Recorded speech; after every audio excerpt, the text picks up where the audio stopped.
సిద్దిపేట జిల్లాలో హర్యానా గవర్నర్ దత్తాత్రేయ పర్యటించారు. విద్య, వైద్యానికి అత్యంత ప్రాధాన్యం ఇవ్వాలని రాష్ట్ర ప్రభుత్వానికి సూచిస్తూ తెలంగాణలో ఆలయాల అభివృద్ధి పార్టీలకు అతీతంగా జరగాలని గవర్నర్ ఆకాంక్షించారు. జగదేవ్పూర్ మండలం తీగల్ నర్సాపూర్లోని కొండపోచం ఆలయంలో కుటుంబ సమేతంగా ప్రత్యేక పూజలు చేశారు.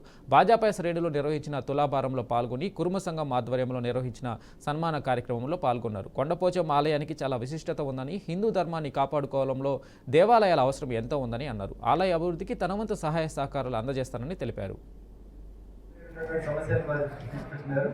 తప్పకుండా మీరు అడిగినట్టు ఇక్కడ నా టెన్యూర్లో ఒక ఫంక్షన్ హాల్ అయితే నిర్మించి ఇస్తానని చెప్పి సందర్భంగా హామీ ఇస్తాను. అది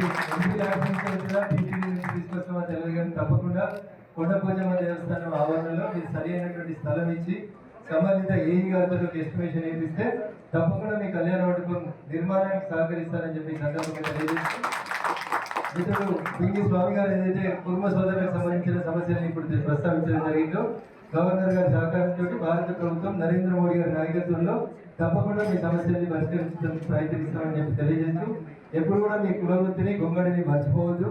భవిష్యత్తులో మీ గొంగడిని ఎక్కడికైతే బార్డర్లో పోరాడేటువంటి సైనికుల దాకా దీన్ని కొంచెం పాలిష్ చేసి పంపించడానికి ఉన్నటువంటి అవకాశాన్ని పరిశీలించామని చెప్పి తెలియజేస్తూ అవకాశం ఇచ్చినటువంటి వేదిక మీద